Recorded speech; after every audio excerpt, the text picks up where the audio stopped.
বুড়িশোধরা মাঝে শান্তির বাড়ি, বুড়িশোধরা মাঝে শান্তির বাড়ি।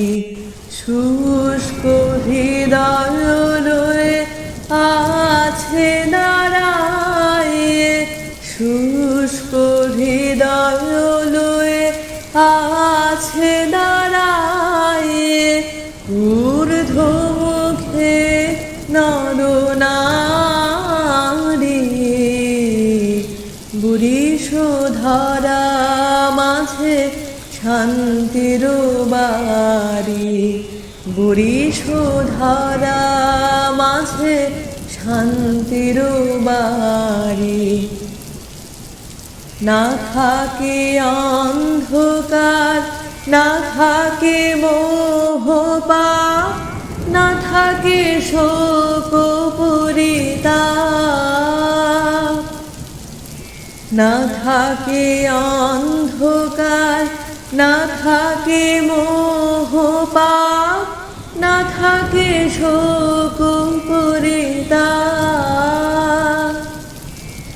হৃদয় বিমল হোক, প্রাণ সবল হোক, বিঘ্ন দাও অপসারি।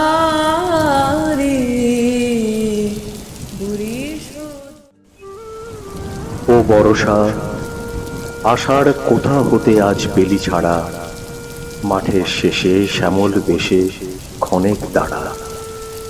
জয়ধ্বজা ওই যে তোমার গগন জুড়ে, পূব হতে কোন পশ্চিমেতে যায় রে উড়ে। গুরু গুরু ভেরিকারে দেয় যে সারা। বর্ষা নিয়ে কবিগুরুর কবিতাগুলো গুনগুন করতে থাকে মেঘমেদুর আবহাওয়ায়, আবার গান হিসেবেও মনে পড়ে যায়। কারণ আমরা বড় হয়েছি তাঁকে চিনতে চিনতে। বৃষ্টি কবি মনকে খুবই দোলা দিত। আষাঢ় আর শ্রাবণ নিয়েই কবি শতাধিক গান কবিতা রচনা করেছেন। কবি বর্ষা ভালোবাসতেন। রবীন্দ্রনাথ বর্ষা ঋতুকে নিয়ে সৃষ্টি করেছেন নানা কাব্য গাথা আর ছন্দ। কবি প্রকৃতির কাছে থাকতে ভালোবাসতেন, তাই তিনি তৈরি করেছিলেন শান্তিনিকেতন। গ্রীষ্মকালে প্রখর রোদেও তিনি জানালার কাছে বসে লিখতেন, মেঘমল্লারে সারা দিনমান বাজে ঝর্ণার গান। ঠিক তাই, আষাঢ় মাসের মেঘ দেখে কবিতার আষাঢ় কবিতায় বলেছেন, নীল নবঘনে আষাঢ় গগনে তিল ঠাঁই আর নাহিরে, ওগো আজ তোরা যাসনে ঘরের বাহিরে। বৃষ্টি পড়ছিল খুব। শ্রাবণের শহর গভীর রাতে স্নান করছিল। দরজায় কড়াঘাত। দরজা খুলে দেখলাম দীর্ঘ দেহ, গোড়ালি পর্যন্ত বাউলের মতো আলখাল্লা এক ঝলমলে মানুষ। বুক পর্যন্ত তুলোর মতো সাদা দাড়ি। চেনা চেনা ঠেকলো। বারান্দার আলোটা জ্বালালাম। অমনি লক্ষ লক্ষ ওয়াটের আলোর বন্যা। সামনে দাঁড়িয়ে রবীন্দ্রনাথ। আপনি এত রাতে এই ঘন ঘোর বর্ষায়? বর্ষা আমার বড় প্রিয়। সত্যি সত্যি বর্ষার সাথে কবির এক নিবিড় সংযোগ ছিল। এখনো যেন আমরা কবিকে উপলব্ধি করতে পাই। কবির হৃদয়ে বর্ষা এক আলাদা স্থান অধিকার করেছিল। তার লেখা কবিতা, গান, প্রবন্ধে বর্ষা এক নান্দনিক এবং এক আধ্যাত্মিক রূপ পেয়েছিল।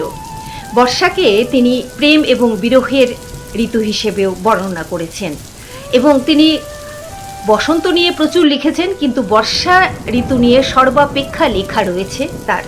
তিনি যখন জোড়াসাঁকো থেকে বাংলাদেশে গেলেন, শিলাইদহে গেলেন, সেখানে গিয়ে বর্ষার রূপ অবলোকন করলেন এবং সেখানে বাংলাদেশের যে একটা সৌন্দর্য, বর্ষার যে সবুজ হয়ে গেছিল, চিরসবুজ বাংলাদেশের, বর্ষায় যেন আরও সতেজ হয়ে উঠেছিল, সেই রূপটা তিনি মোহিত হয়ে গেছিলেন। রূপে মুগ্ধতায় তিনি চিঠি লিখেছিলেন তার ভাইজিকে, যেটা আমরা ছিন্ন পত্রাবলিতে পড়তে পারি।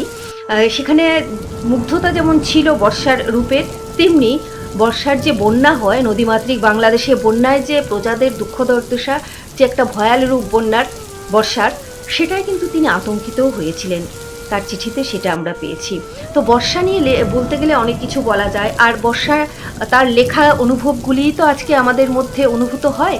সেই বর্ষা এলেই আমার আজকে মনে পড়ে প্রথম তো ছোটোবেলা সেই বৃষ্টি পড়ে টাপুর টুপুর, নদে এলো বান, শিব ঠাকুরের বিয়ে হলো 3 কোণে দান, তখন খুব বৃষ্টি ভিজতে ইচ্ছে করতো। আর এখন এই 50 ঊর্ধ্ব বয়সে এখন আজই ঝড়ো ঝড়ো মুখরো বাদরো দিনে জানি নে কিছুতে কেন যে মনও লাগে না। কিংবা যখন মেঘলা আকাশ থাকে তখন মনে হয়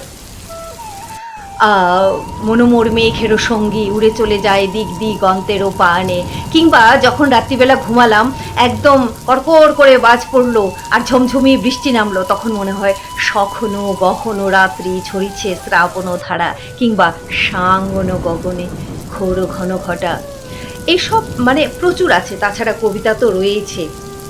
বলতে গেলে অনেক কিছু বলা যায়, সময় কম।